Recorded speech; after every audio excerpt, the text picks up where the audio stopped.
Hey, what's going on, everybody? This is Tyrone back with Tech Life. And this article comes to you guys from Light Reading. I'll leave a link to it in the description so you guys can check it out. So I want to start off this video by saying don't let T-Mobile fool you.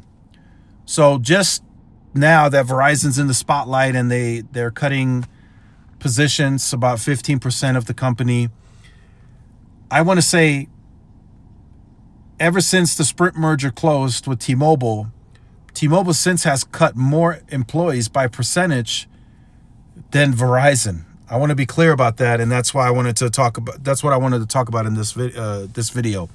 So T-Mobile yet to make good on job promise years after Sprint deal. So pre-merger, when T-Mobile was standalone, they had around 53,000 employees. They ended up absorbing 27,000 Sprint employees pre-merger. So that put them right around, 80,000, I think. But they cut that back down to, very quickly, they cut that down to 75,000. Let me just double check that really quickly. Yeah, so they were at 80,000 as soon as the merger closed. Sprint immediately, T-Mobile immediately cut that down to 75,000. Today, that number is around, it looks like around 67,000.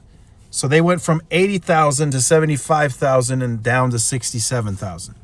So they cut around 16% of positions in recent times. What I want to say is, and I want to be clear on this now that we have T-Life and artificial intelligence and everything is moving a lot quicker than some may have anticipated. I truly believe T-Mobile and its leadership, they're trying to get back to the 53,000 number that they once were at in terms of total employees. That's what they want to get to. Maybe they even have targets to get below that. But what I will say, and of course I'm speculating, it's unofficial, but I have a strong feeling that with time, as retail stores close, which is T-Mobile already announced that publicly, they want to get back to that 50,000 target. So within the next few years, they would step down from the 67,000 where they're at today and cut around another 17,000 positions in over the next few years to get back down to 50,000. So, like I said, to start off the video, don't let T-Mobile fool you. They're cutting too. And just because Verizon's in the spotlight currently, trust, T-Mobile is cutting, AT&T is cutting as well. But it's going to be hard because T-Mobile is going to be much leaner than AT&T and Verizon just by default, because they don't operate global businesses. They don't have a owned and operated wireline business. So it's going to be hard for Verizon and AT&T to ever get to that number. I don't those businesses, the way that they're structured today, I don't ever see AT&T or Verizon being able to achieve a 50,000 employee number. I don't see that. They just have too much going on.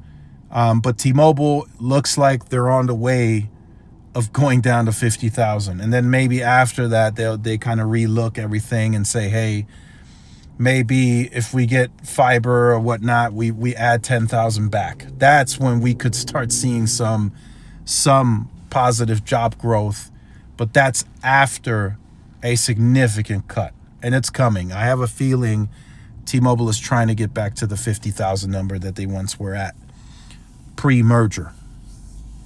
So let me know your thoughts in the comments on this.